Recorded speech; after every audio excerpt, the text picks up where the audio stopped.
शाम हो गई है, मैं घर जा रही हूँ। नहीं राधा, मुझे कुछ कहना है। क्या कहना है? बोलो बोलो, क्या कहना है?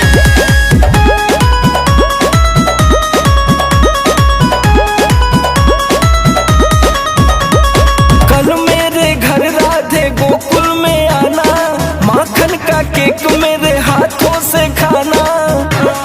मैं कैसे आऊँगी? हाँ हाँ, कल मेरे घर राधे गोकुल में आना, माखन का केक मेरे हाथों से खाना। पूछेंगे कौन है ये लड़के जो भैया, कहोगे क्या मेरे किसन कन्हैया।